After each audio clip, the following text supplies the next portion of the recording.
Jumat 13 Maret 2026. Di tengah perang, pria paling berkuasa di Iran memutuskan untuk tampil di depan umum. Dia menghadiri Hari Al-Quds, pawai tahunan mendukung Palestina yang disiarkan langsung dengan kamera dari seluruh dunia menyorotnya. Sebuah pernyataan yang jelas bahwa Iran tidak takut, bahwa mereka masih tetap berdiri. Tapi yang tidak dia ketahui adalah pada hari yang sama, Amerika Serikat telah menetapkan hadiah $10 juta untuk kepalanya. Pikirkan itu sebentar. Ini pria yang sama yang memberi wawancara dalam kegelapan total tanpa jendela, detail, atau apapun yang bisa menunjukkan lokasinya. Itulah tingkat paranoia yang dia miliki. Dan tetap saja, satu kesalahan saja sudah cukup. 4 hari setelahnya, Israel mengumumkan Ali Larijani meninggal. Dan hari ini saya akan menunjukkan kepada Anda persis bagaimana mereka melakukannya dan mengapa apa yang tampak seperti perang beberapa hari sebenarnya adalah hasil dari puluhan tahun perencanaan yang terwujud secara real time. Sebelum membahas bagaimana dia meninggal, Anda perlu memahami siapa pria ini. Karena tanpa itu Anda tidak akan mengerti besarnya peristiwa yang terjadi. Pada tanggal 28 Februari 2026, Amerika Serikat dan Israel melancarkan serangan bersama terhadap Iran. Pada hari pertama perang, mereka membunuh Ali Khamenei, pemimpin tertinggi Iran yang telah memimpin hampir 40 tahun. Bayangkan kekacauan yang terjadi. Itu seperti membunuh presiden, jenderal angkatan darat, dan paus sekaligus dalam satu orang di tengah kekacauan. Iran membutuhkan seseorang untuk mengambil alih, dan orang itu adalah Ali Larijani. Larijani bukanlah nama sembarangan. Dia telah menghabiskan puluhan tahun di pusat kekuasaan Iran, pernah menjadi ketua parlemen selama 12 tahun, dan juga pernah menjadi negosiator nuklir Iran dengan Barat. Artinya, dialah yang duduk di meja bersama orang-orang Amerika dan Eropa untuk membahas program nuklir. Dan baru-baru ini, dia adalah Sekretaris Dewan Keamanan Nasional. Pada dasarnya, pria yang mengordinasikan semua keputusan perang. Ketika Khamenei meninggal, Larijani menjadi orang yang sebenarnya memerintah Iran, mengendalikan militer, intelijen, dan keputusan sampai sejauh mana perang akan berlangsung. Israel tahu, dan dia juga tahu Israel mengetahuinya. Karena itu muncul paranoia, wawancara dilakukan dalam gelap, dan dia bersembunyi. Dan ini menimbulkan sebuah pertanyaan yang belum bisa dijawab oleh analis manapun. Apa yang terjadi ketika Anda benar-benar menghancurkan kepemimpinan sebuah negara yang bersenjata? Kita akan sampai ke sana, tapi Anda harus paham rencananya dulu agar mengerti bagaimana Larijani terbunuh. Anda harus memahami tindakan Israel selama 18 hari sebelumnya, karena itu adalah rencana, bukan kebetulan. Pada hari pertama, Israel membunuh Khamenei, pemimpin tertinggi, menghabisi kepala rezim. Dari hari kedua hingga hari ke-13, Israel menghabiskan 2 minggu untuk secara sistematis menghancurkan kemampuan militer Iran, pangkalan rudal, fasilitas angkatan laut, infrastruktur. Tujuannya sederhana, jangan biarkan Iran bereaksi dengan kekuatan penuh sementara pekerjaan sebenarnya sedang dilakukan. Keesokan harinya, Israel membunuh Larijani yang telah mengambil alih komando. Kepala kedua. Itu bukan kebetulan, tapi rangkaian. Israel mengikuti doktrin yang jelas, memenggal kepemimpinan Iran secara sistematis, mengeliminasi satu persatu orang-orang yang mampu mengambil keputusan. Tanpa pemimpin, tentara tidak akan berfungsi. Banyaknya misil tidak berarti jika tak ada yang memutuskan kapan dan bagaimana menggunakannya. Dan Menteri Pertahanan Israel, Israel Katz, menyatakan hal itu secara gamblang tanpa basa-basi. Para pemimpin rezim sedang dibunuh dan kemampuan mereka dihentikan. Inilah bagian paling mengesankan dari seluruh cerita ini, dan mungkin di sini Tidak ada saluran lain yang akan memberitahumu dengan tingkat detail seperti ini. Larijani paranoid dengan alasan yang kuat. Dia tahu ada mata-mata Amerika dan Israel di seluruh Iran dan bahwa dirinya adalah target utama. Dia melakukan semua dengan benar, menyembunyikan wajah, suara, dan lokasinya. Tapi dia membuat satu kesalahan. Pada tanggal 13 Maret, dia keluar dari persembunyian untuk menghadiri unjuk rasa Hari Al-Quds.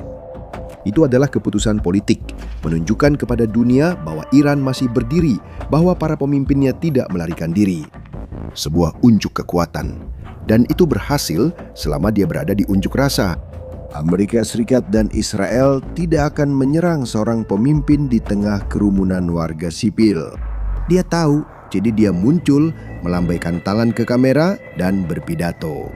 Yang tidak dia ketahui adalah saat dia melambaikan tangan ke kamera dan merasa aman, intelijen Israel sudah bekerja.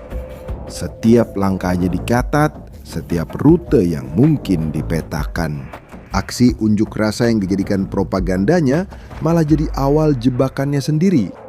Masalahnya bukan pergi ke unjuk rasa, tapi perjalanan pulangnya. Menurut laporan dari sumber keamanan yang dikutip oleh media Israel yang belum dikonfirmasi secara independen oleh lembaga besar, Israel menggunakan dua hal untuk melacak Larijani. Yang pertama adalah perang elektronik tingkat lanjut. Menurut laporan tersebut, Israel disebut telah menciptakan apa yang disebut sebagai zona mati pada radar Iran. Mereka mematikan mata Iran di area tertentu tanpa disadari pihak Iran. Sistem pertahanan mereka menunjukkan bahwa langit bersih, padahal tidak. Yang kedua adalah penyadapan komunikasi Larijani. Masih menurut sumber yang sama, dia menggunakan jaringan komunikasi terenkripsi semacam WhatsApp yang sangat aman. Israel diduga berhasil masuk ke dalam komunikasi tersebut dan mulai memberikan informasi palsu tentang tingkat ancaman di wilayah itu. Larijani dan para pengawalnya menerima sinyal bahwa jalannya aman, tidak ada bahaya. Di balik operasi ini terdapat unit 8.200, divisi intelijen dan spionase elektronik dari Angkatan Darat Israel. Bayangkan saja sebagai NSA versi Israel, tapi lebih terfokus, lebih cepat, dan dengan rekam jejak operasi yang bisa menakuti negara manapun di dunia. Ini unit terbesar di Angkatan Darat Israel. Seorang mantan komandan yang telah menghabiskan 33 tahun di dalam unit ini menggambarkannya dengan baik dengan mengatakan, tidak ada operasi penting dari Mossad atau lembaga intelijen Israel manapun yang tidak melibatkan unit 8.200. 90% dari seluruh intelijen Israel berasal darinya, dan tahu apa yang lebih mengesankan? Trik menanamkan informasi palsu dalam komunikasi musuh ini bukanlah sesuatu yang baru ditemukan sekarang. Unit 8.200 sudah pernah menggunakan metode yang persis sama ini beberapa tahun yang lalu, ketika mereka menciptakan sebuah virus bernama Stuxnet yang secara diam-diam menyusup ke mesin-mesin yang mengendalikan sentrifugal nuklir Iran di Natanz. Mesin-mesin sentrifus itu berputar ribuan kali per menit untuk memperkaya uranium. Virus itu mulai mempercepat dan memperlambat mesin-mesin itu secara tidak teratur, menghancurkannya dari dalam. Sementara layar para teknisi Iran menunjukkan bahwa semuanya berjalan dengan sempurna, mereka terus bekerja seperti biasa tanpa menyadari apapun, sampai ratusan mesin tiba-tiba berhenti berfungsi. Mereka baru sadar serangan itu saat sudah terlambat. Israel menggunakan prinsip yang sama terhadap Larijani, membuat musuh percaya bahwa mereka aman pada jebakan sudah tertutup rapat. Mereka pergi ke persembunyian dengan percaya diri, lalu serangan terjadi. Di tempat persembunyian rahasia, tempat dia berlindung, di pinggiran Teheran, Larijani terkena tembakan. Bersama dia, putranya Morteza Larijani, dan kepala kantornya serta beberapa petugas keamanan tewas. Tapi Larijani bukan satu-satunya target malam itu. Dalam operasi yang sama, Israel menyingkirkan Jenderal Gholam Reza Soleimani, komandan pasukan Basij, yang pada dasarnya adalah polisi politik rezim. Inilah pria yang bertanggung jawab menekan protes di Iran dengan kekerasan, penangkapan massal, dan kekuatan terhadap warga sipil. Dan ada detail taktis yang sangat penting di sini.